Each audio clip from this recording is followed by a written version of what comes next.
సంబంధించి ఒక ప్రతిష్టాత్మకమైన కృష్ణపట్నం పోర్ట్ కంటైనర్ టెర్మినల్. అది కృష్ణపట్నం పోర్ట్ అంటే మేజర్ పోర్ట్స్లో ఇండియాలో 12 పోర్ట్లు ఉంటాయి. దాంట్లో చెన్నై, ముంబై, విశాఖపట్నం పోర్ట్స్తో పోటీపడ్డ కంటైనర్ టెర్మినల్ కృష్ణపట్నం. ఆ 12లో 3 టాపు, వాటితో పోటీపడ్డ కంటైనర్ టెర్మినల్ పోర్ట్ మూతపడిపోతుంది. లాస్ట్ వెజల్ ఈ జనవరి 24-25 తేదీకి లాస్ట్ వెజల్ వస్తుంది. దాంతో కృష్ణపట్నం పోర్ట్ కంటైనర్ టెర్మినల్ ఏదైతే ఇప్పుడు అదానీ కృష్ణపట్నం పోర్ట్ లిమిటెడ్ ఏకేపీఎల్ అని అదానీ చేతికి వచ్చిన తర్వాత ఏకేపీఎల్ గా మారిపోయింది. అంతకుముందు కేపీసీటీ, ఇప్పుడు ఏకేపీఎల్, అదానీ కృష్ణపట్నం పోర్ట్ లిమిటెడ్. దాంట్లో ఓడరేవు మూతపడిపోతుంది. ఇది ఇంతకంటే దురదృష్టం ఇంకోటి లేదు.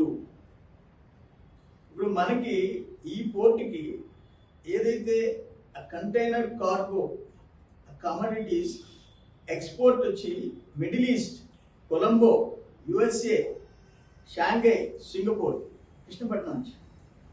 ఇంపోర్ట్ వచ్చి China, Malaysia, UAE, Dubai, Thailand. మనకి ఎక్స్పోర్ట్ వచ్చి రైస్ నెల్లూరు నుంచి, chilli Guntur, tobacco Guntur, cotton Guntur, quartz Nellore, fish Nellore, prawns Nellore. Even prawns east west Nellore.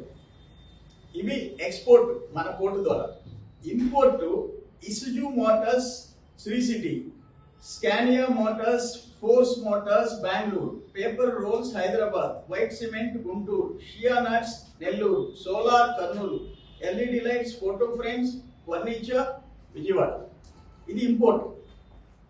2014-19లో దాంట్లో ఎగ్జాంపుల్ ఏంటంటే 6 లక్షల కంటైనర్స్ పర్ ఇయర్, రెవెన్యూ 9 లక్షల, టర్న్ ఓవర్ 9 లక్షల కోట్లు, స్టేట్ ట్యాక్స్ 800 నుంచి 1000 కోట్లు పర్ ఇయర్. 800 నుంచి 1000 కోట్లు సంవత్సరానికి రాష్ట్ర ప్రభుత్వానికి వచ్చే పన్నుల రూపేణ 1000 కోట్లు. అది వైసీపీ గవర్నమెంట్ వచ్చిన తర్వాత 2019-24లో 19-21 2 years మధ్య 4 లక్షల కంటైనర్స్కి పడిపోయింది. రెవెన్యూ టర్న్ ఓవర్ 5 లక్షల కోట్లకి పడిపోయింది. స్టేట్ ట్యాక్స్ సంవత్సరానికి 500 కోట్లు వస్తుంది. 21 నుంచి 24 అది 1,00,000 కంటైనర్లకు మారిపోయింది. టర్న్ ఓవర్ 1,50,000 కోట్లకు తగ్గిపోయింది. స్టేట్ ట్యాక్స్ 150 కోట్లు వస్తుంది. ఇది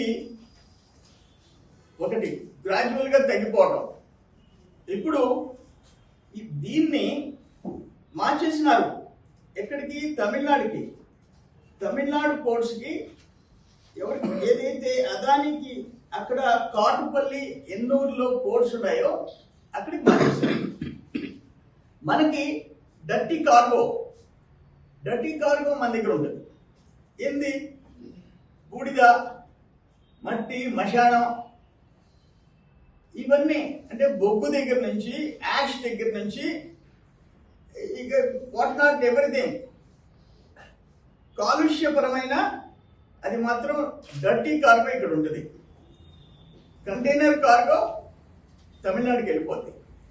ఇది కేంద్ర ప్రభుత్వం అనుమతి అదానీ కంపెనీ తీసుకుంది.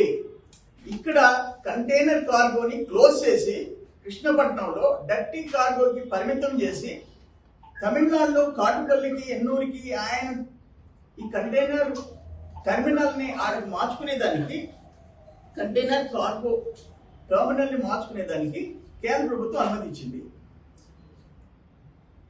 కేంద్రం ఒక్క రాష్ట్రంలో 1996లో నేను ఎమ్మెల్యే, సరేపల్లి, చంద్రబాబు నాయుడు గారు ముఖ్యమంత్రి. నాట్కో చౌదరి గారి కంపెనీ ద్వారా శంకుస్థాపన చేసి పునాదులు వేసి మొదలు పెట్టించాం.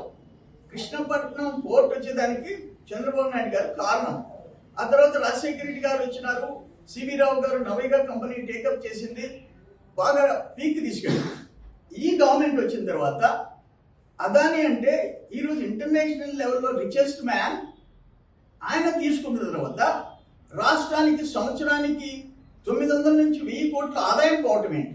ఆ తర్వాత దీంట్లో ఎంతమంది 9,000 నుంచి 10,000 వరకు దీని మీద ఆధారపడుతున్నారు. 9,000 నుంచి 10,000 మంది ఉద్యోగులు ఉపాధి పోతా ఉంది. 1000 ఎకరాలు భూములు ఇచ్చి నిర్వాసితులైపోయి కనీసం సమీక్ష చేసే దిక్కు లేదు ముఖ్యమంత్రికి, ఈ ప్రభుత్వానికి. ఆ ఓటర్ రేవుల శాఖ ఏం చేస్తుంది? ఆ ప్రిన్సిపల్ సెక్రటరీ ఐఏఎస్ ఆఫీసర్ ఏం చేస్తున్నాడు? నా పోర్ట్స్ అథారిటీ ఏం చేస్తుంది? సెంట్రల్ గవర్నమెంట్ ఎట్లా పర్మిషన్ ఇస్తుంది? మాకు అర్థం కాలే. అదానికి ఎక్కడైనా దేశంలో ఎక్కడైనా పెట్టుకుంటాడు. మా ఆంధ్రప్రదేశ్లో, మా నెల్లూరులో 1000 ఎకరాలు త్యాగం చేసి ఊర్లు గ్రామాలు షిఫ్ట్ అయిపోయేసి ఉద్యోగాలు ఉపాధి వస్తుంది అనుకుంటే ఒక్క నిట్ట నిలువున 10,000 మంది ఉద్యోగాలు తీసేసి 1000 కోట్లు సంవత్సరానికి ఆదాయం మంట కలిపేసేసి మీరు గట్టి కార్గల్లో చావండి మీరు అని చెప్పేసి చెప్తే ఏమైపోతుంది? ఈ రాష్ట్రం అర్థం కావడంలా. ఎందుకు జరుగుతుంది ఇది అర్థం కావడంలా. ఇక్కడ మొత్తం ముఖ్యమంత్రికి మంత్రికి తెలియకుండా మంత్రి నియోజకవర్గంలో పోటు, మేము ఎమ్మెల్యేగా బాబు గారు ముఖ్యమంత్రిగా తీసుకొచ్చాం. అక్కడ ముఖ్యమంత్రి, ఇక్కడ మంత్రి. ఈరోజు ముఖ్యమంత్రి రోల్ 0, ఈ మంత్రి రోల్ 0. అక్కడ మీ రోల్ ఏంది? 1000 మంది 10,000 మందికి ఉద్యోగాలు నోట్లో మట్టి కొట్టి అక్కడ ఈరోజు మొత్తం ఖాళీ అయిపోతున్నాయి. అపార్ట్మెంట్స్ ఖాళీ అయిపోతున్నాయి, షాపులు ఖాళీ అయిపోతున్నాయి, రెంటెడ్ హౌసెస్ ఖాళీ అయిపోతున్నాయి. అక్కడున్న కిరాణా కొట్ల దగ్గర నుంచి, హోటల్స్ దగ్గర నుంచి కలెక్షన్ పడిపోయే పరిస్థితి వచ్చింది. కేంద్రం దగ్గర పర్మిషన్ తీసుకొని అదాని సైలెంట్ గా షిఫ్ట్ చేసుకుంటుంటే కారణం ఎవరు? ముఖ్యమంత్రి మంత్రి అరాచకాల కారణం ఏంటి? ముఖ్యమంత్రి ఏమన్నా వాళ్ళ మీద కన్నెరి చేస్తే వాళ్ళు వెళ్ళిపోయినారా? సమాధానం చెప్పండి. ఇప్పుడు ఇతనే డర్టీ, వీడో డర్టీ ఫెలో.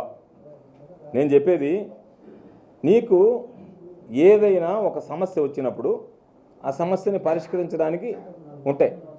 నువ్వు ఎంతసేపటికి మీడియా సమావేశం పెట్టి ఒక పోర్టు మీద బురదల్లి, ఇప్పుడు దాని అర్థమైంది, ఇప్పుడు అర్జెంటుగా పోర్టు వాడి తనకు రుణమాపనం ఇవ్వాలి, జరగాలి. ఎన్నికల దగ్గరికి వచ్చాయి కాబట్టి బ్లాక్మెయిల్ పాలిటిక్స్లో భాగంగా నువ్వు ఎందుకు దానికి సంబంధించినటువంటి దాంట్లో ఒకవేళ వాళ్ళు నిజంగా జరుగుతుంటే వాళ్ళ దృష్టికి తీసుకువెళ్ళావా? మేము ముందుగానే మాట్లాడాం. మీరు ఏదో కంటైనర్స్ని స్లోగా విత్డ్రా చేయాలనేటువంటి ఆలోచన ఉందంట, మీరు మెడ్రాస్కి కంటైనర్లు మారేస్తున్నారంట, మొత్తం ఇది దీనికి సంబంధించినటువంటి దాంట్లో ఓన్లీ ఇది మామూలుగా డ్రై పోర్ట్గా డస్ట్ ఇదిగా మారేటట్టు ఉంది, కాబట్టి మీరు దాని మీద దృష్టి పెట్టండి అని చెప్పి అడిగాం. వాళ్ళు హెడ్ ఆఫీస్తో మాట్లాడి మేము మొత్తం కూడా ఒక్కసారి తీయటం లేదు, ఆపరేషన్కి సంబంధించి వెజల్స్ ఇక్కడికి రావడానికి ఇబ్బందిగా ఉన్నటువంటి మారుస్తున్నామని చెప్పారు. దానికి సంబంధించి ఎప్పటికప్పుడు వాళ్ళ సీఈఓతో మొట్టమొదటి దాదాపుగా 1 నెల రోజుల క్రితమే ఈ చర్యలు తీసుకుంటున్నారన్నప్పుడు మాట్లాడాం. సోమిరెడ్డి పాపం ఈరోజు 1 నెల రోజులు చూసి కలెక్షన్ కోసం వాళ్ళని బెదిరించడానికి, బ్లాక్మెయిల్ చేయడానికి పత్రికా విలేకరుల సమావేశం పెట్టి మాట్లాడావు. నువ్వు దాని దిశగా తీసుకున్నటువంటి చర్యలు ఎందుకు చెప్పు? వాళ్ళకి ఏమన్నా లెటర్ రాసావా? వాళ్ళతో ఏమన్నా మాట్లాడావా? వాళ్ళకి ఏమన్నా చెప్పావా? పత్రికా విలేకరుల సమావేశం పెట్టడానికి ఇదిగో నేను మిమ్మల్ని బెదిరిస్తుండా, నేను ఉద్యమిస్తా, సెమ్ కార్పొరేట్ దగ్గర వాళ్ళ దగ్గర దండినట్టుగానే వీళ్ళ దగ్గర దండడానికి చేసినటువంటి ప్రయోగం. కాబట్టి చంద్రమోహన్ రెడ్డి ఏది మాట్లాడని అందుకే చెప్పా, రాజకీయాల్లో కిరాయికి అమ్ముడు పోతాను నేను, రాజకీయాల్లో కిరాయికి కూడా పాల్పడవచ్చు, కిరాయి వ్యవహారాలు నడపచ్చు రుజువు చేసినటువంటి ఆ సిద్ధాంతాన్ని, కొత్త సిద్ధాంతాన్ని రుజువు చేసినటువంటి వాడు కిరాయి సోమిరెడ్డి.